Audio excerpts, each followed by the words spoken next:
Aklat ng Deuteronomio 1. Sinariwa ni Moises ang pangako ni Yahweh.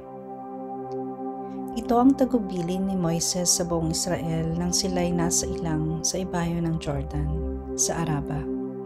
Ito ay nasa tapat ng Suf, sa pagitan ng bayan ng Paran, Tophel, Laban, Hazeroth, at Dizahab. 11 araw ang paglalakbay mula sa Sinai hanggang sa Kadesh Barnea, kung sa kaburulan ng Seir dadaan. Nang unang araw ng ika-11 buwan ng ika-40 taon mula nang sila'y umalis sa Ehipto, sinabi ni Moises sa mga Israelita ang mga utos na ibinigay sa kanya ni Yahweh. Nalupig na niya noon ang mga haring Amoreyo na sina Sihon ng Hesbon at Og ng Bashan na nakatira sa Astaroth at Edrei. Ipinaliwanag ni Moises ang kautosang ito nang sila'y nasa lupain ng Moab sa silangan ng Jordan. Ang sabi niya, nang tayo'y nasa Sinai, ganito ang sinabi sa atin ni Yahweh na ating Diyos. Matagal-tagal na rin kayong nakatigil sa bundok na ito. Magpatuloy na kayo ng paglalakbay papunta sa kaburulang tinitirhan ng mga Amoreyo at sa mga karatig na lugar sa Araba, sa kaburulan, kapatagan, sa katimugang disyerto at sa baybay dagat. Sa makatuwid ang buong lupain ng Canaan at Lebanon hanggang sa ilog Euphrates. Sakupin ninyo ang lupaing ito na inihanda ko para sa inyo. Iyan ang lupaing ipinangako ko sa inyong mga ninunong sina Abraham, Isaac at Jacob. Ang pagpili sa mga hukom. Patuloy pa ni Moises, sinabi ko sa inyo noon na hindi ko na kayo kayang pamahalaang mag-isa. Pinarami kayo ni Yahweh na ating Diyos. At ngayon ay sindami na tayo ng bituin sa langit. Naway pagpalain niya kayo at tulad ng kanyang pangako, paramihin nawa niya kayo ng 1,000 pang ulit. Ngunit paano ko pa magagampanan ang aking tungkulin sa inyo at maigagawad ang angkop na hatol para sa inyong mga usapin? Kaya pinapili ko kayo ng mga taong matalino, maunawain at may sapat na karanasan upang italaga kong tagapamahala ninyo at sumang-ayon naman kayo sa akin. Kaya't pumili kayo noon ng mga lalaking kilala sa inyong mga lipi, mga lalaking may talino at sapat na karanasan. Sila'y inilagay kong tagapamahala ng bawat angkan. Ang ilan sa kanila ay naging tagapamahala sa 1,000, sa 100, sa 5,50 at sa 10,000. Ipinagbilin ko sa kanila noon na pag-aralang mabuti ang usaping idudulog sa kanila at igawad ang kaukulang hatol ng walang kinikilingan maging sa katutubong Israelita o sa dayuhan man.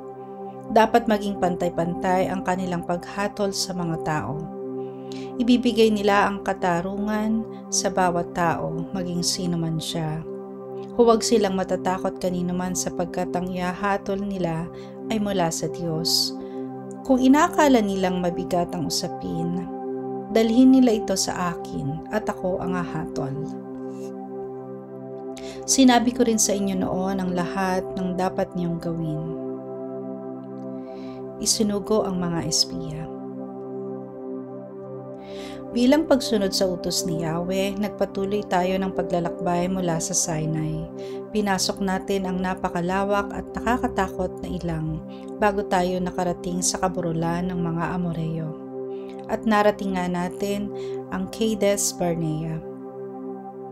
Sinabi ko sa inyo noon, narito na tayo sa kaburulan ng mga Amoreyo sa lupaing ibinibigay sa atin ni Yahweh na ating Diyos. Ang lupaing ito ay inihanda na niya sa atin. Huwag na kayong mag-atubili ni matakot man. Sakupin na ninyo agad iyon tulad ng ipinagbilin sa atin ng Diyos ng ating mga ninuno. Ngunit hiniling ninyo na magpadala muna tayo ng mga espiya upang pag-aralan kung paano natin papasukin ang lugar na iyon. Sa tingin ko'y mabuti ang sinabi ninyo, kaya pumili ako ng 12 kalalakihan, isa sa bawat lipi. Pumunta sila sa kaburulang iyon hanggang sa libis ng Eskol at dooy nagsiyasat. Nang sila'y magbalik, may dala silang mga prutas mula roon at sinabi nilang maganda ang lupaing ibinibigay sa atin ni Yahweh. Ngunit hindi kayo nagpunta, sa halip ay sinaway ninyo ang utos ni Yahweh. Lihim kayong nag-usap-usap sa inyong mga tolda. Ang sabi ninyo, marahil ay galit sa atin si Yahweh, kaya niya tayo inilabas sa Ehipto at dinala rito upang ipapatay sa mga Amoreo. Paano tayo makakarating sa lupaing iyon? Nakakatakot palang pumunta roon. Mas malaki pala kaysa sa atin ang mga tao roon. Malalaki ang lungsod at ang pader ay aabot sa langit. May mga higante pa roon. Ang sabi ko naman sa inyo, huwag kayong matakot sa kanila sapagkat si Yahweh ang mangunguna sa inyo at ipaglalaban niya kayong tulad ng nakita ninyong ginawa niya sa Ehipto at sa ilang. Dinala niya kayong ligtas hanggang sa lugar na ito tulad ng pagkalong ng isang ama sa kanyang anak.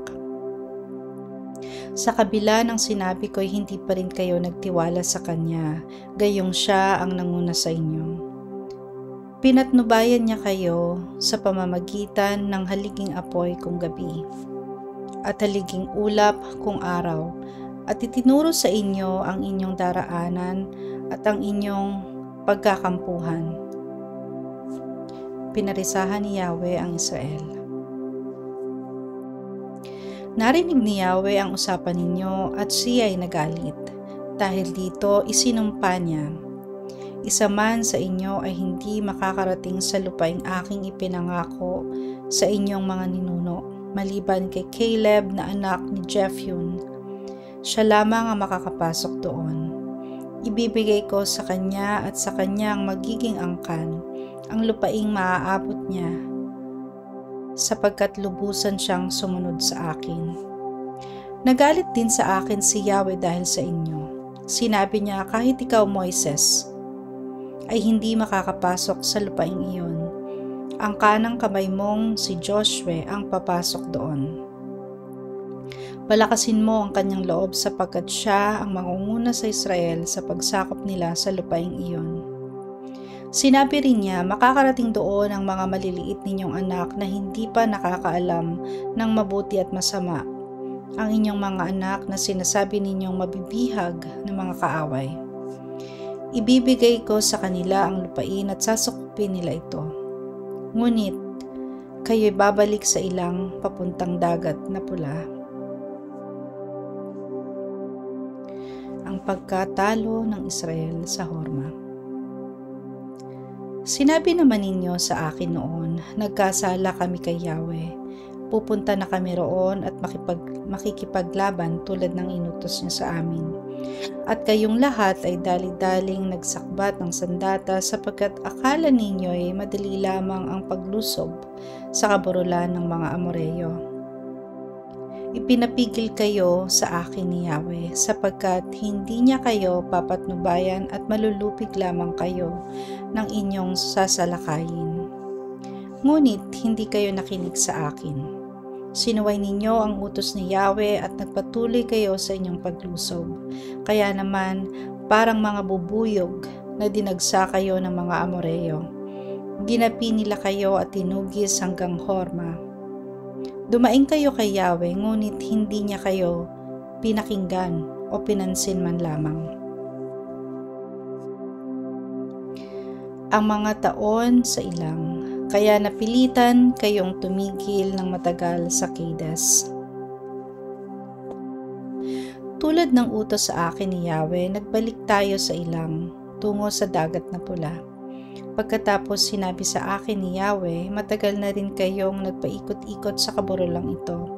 Ngayon lumakad na kayo papuntang Hilaga. Dadaan kayo sa Seir, ang lupain ng mga kamag-anak ninyo, ang lahi ni Esau.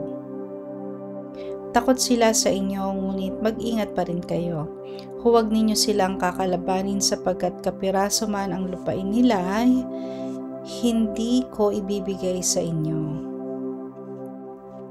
Ibinigay ko na sa lahi ni Esau ang kaburulan ng Seir. Bibilhin ninyo ang pagkain at inuming kukunin ninyo sa kanila. Pinagpala kayo ni Yahweh sa lahat ng inyong ginawa at hindi niya kayo hiniwalayan sa inyong paglalakbay sa ilang. Sa loob ng 40 taon, hindi kayo nagkulang sa anumang bagay. Kaya dumaan lamang tayo sa kanilang lupain at nagpatuloy sa paglalakbay palayo sa Araba, Elat at Ijon, Geber. At tayo ay napunta sa ilang ng Moab. At sinabi sa akin ni Yahweh, huwag rin ninyong guguluhin o sasalakayin ang mga Moabita, sapagkat kapiraso man ang lupain nila ay hindi ko ibibigay sa inyo. Ang lupain ng Ar ay ibinigay ko na sa lahi ni Lot. Ang dating nakatira roon ay ang mga Emita. Marami sila at malalaki ring tulad ng mga higante. Tulad ng mga higante, kilala rin nila sa tawag na Rephaim. Ngunit Emita ang tawag sa kanila ng mga Moabita. Dati nakatira rin sila sa Seir, ang mga taga-Hor, ngunit pinuksa sila ng mga anak ni Esau, at sila ang nanirahan roon, tulad ng ginawa ng mga Israelita sa lupaing ibinigay sa kanila ni Yahweh. Ngayon nga'y magpatuloy kayo, tumawid kayo sa batis ng Zered. At ganoon nga ang ginawa natin. 38 taon ang nakalipas mula nang umalis tayo sa Kadesh Barnea hanggang sa pagtawid natin sa Zered. Tulad ng isinumpa ni Yahweh, walang natira sa mga mandirigma ng salinlahing iyon. Patuloy silang nilabanan ni Yahweh hanggang malipol silang lahat. Nang wala na ngang natitira sa mga mandirigma ng lahing iyon, sinabi sa akin ni Yahweh, ngayon ay tumawid kayo sa Ar, sa hangganan ng Moab. Pagdaan ninyo sa lupain ng mga anak ni Ammon, huwag ninyo silang guguluhin o didigmain sapagkat kapiraso man ng lupa nila hindi ko ibibigay sa inyo. Ibinigay ko na iyon sa mga anak ni Lot. Ang lupaing iyon ay dating sakop ng mga Rephaim na ang tawag ng mga Ammonita ay Zumim. Marami rin sila at malalaking tulad ng mga higante, ngunit pinuksa sila ni Yahweh. Kaya't itinaboy sila ng mga Ammonita upang ang mga ito ang tumira roon. Gayun din ang ginawa ni Yahweh sa lahi ni Esau, nang ang mga ito ay magpunta sa Seir. Itinaboy niya ang mga taga-Hor at ang lahi ni Esau ang nanirahan roon. Ang mga taga-Awim naman sa Gaza ay itinaboy ng mga taga-Haftor at sila ang tumira roon.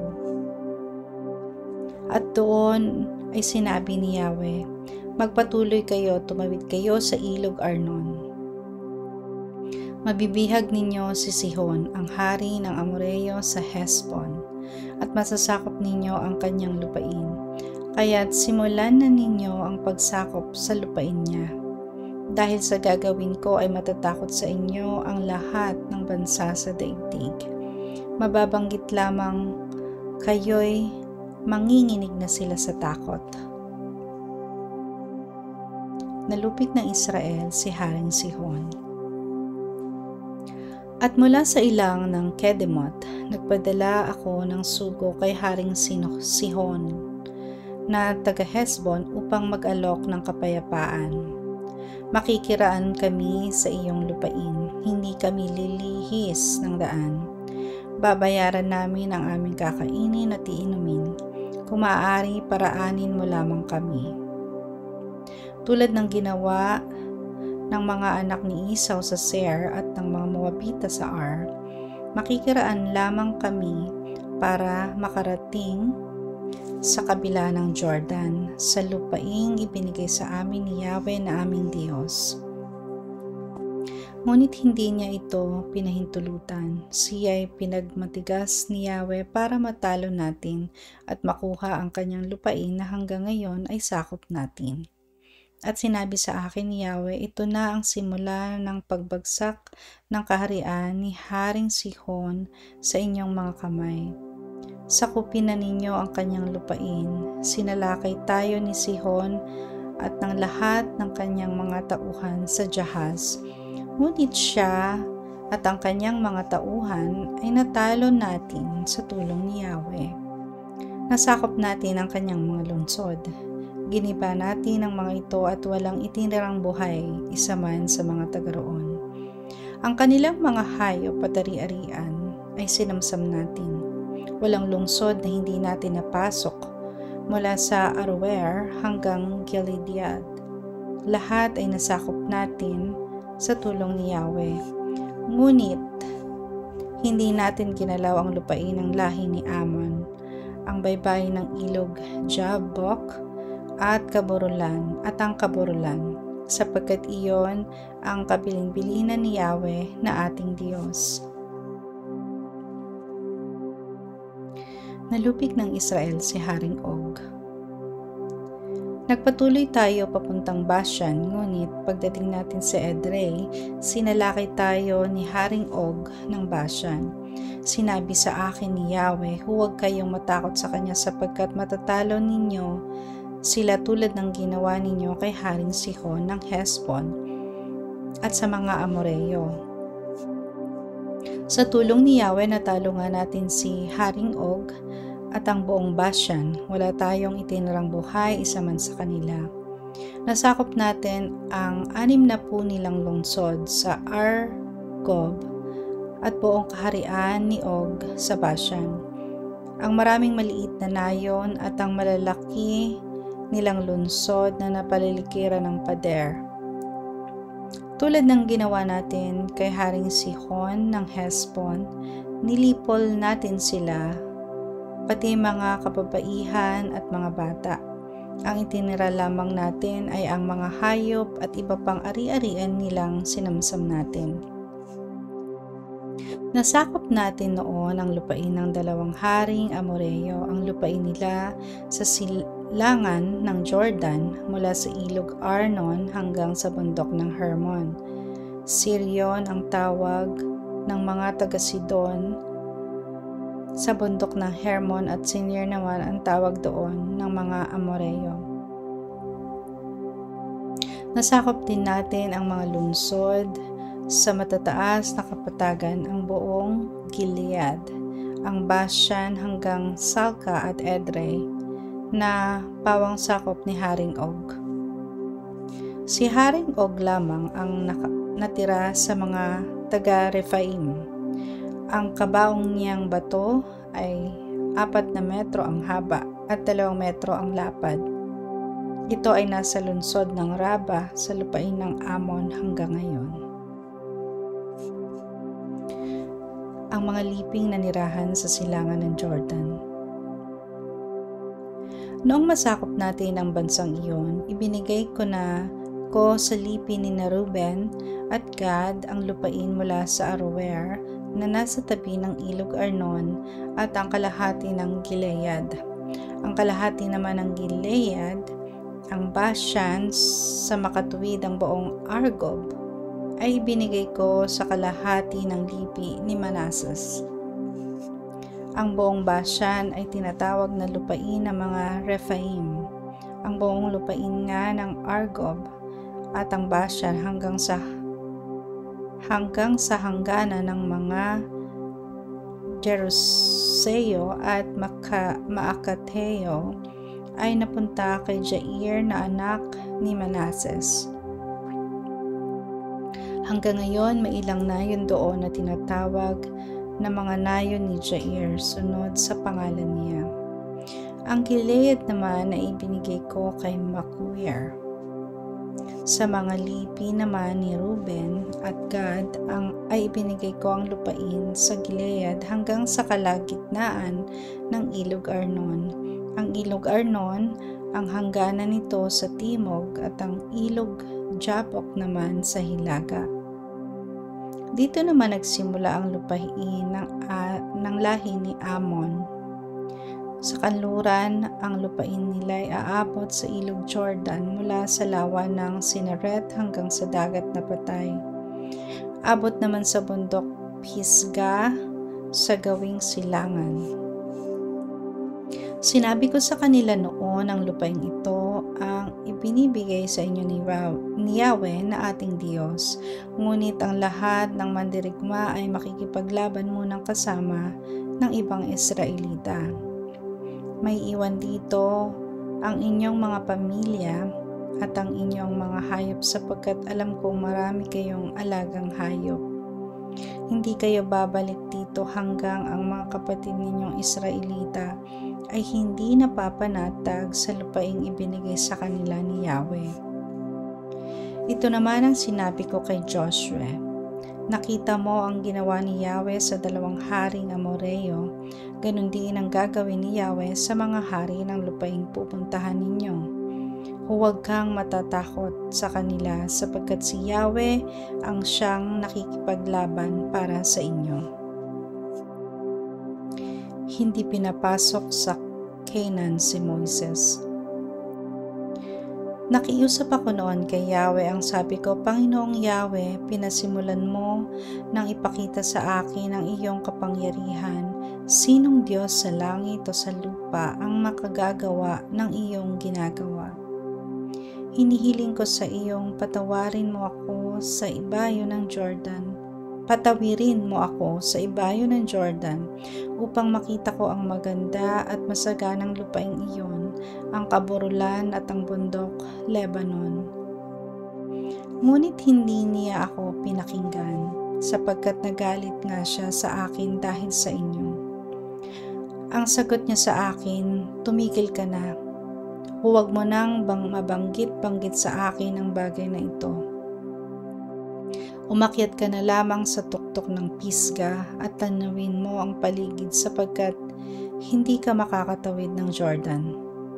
Ituro mo kay Joshua ang dapat niyang gawin at palakasin mo ang kanyang loob sapagkat siya ang mangunguna sa Israel sa pagsakop sa lupaing matatanaw mo.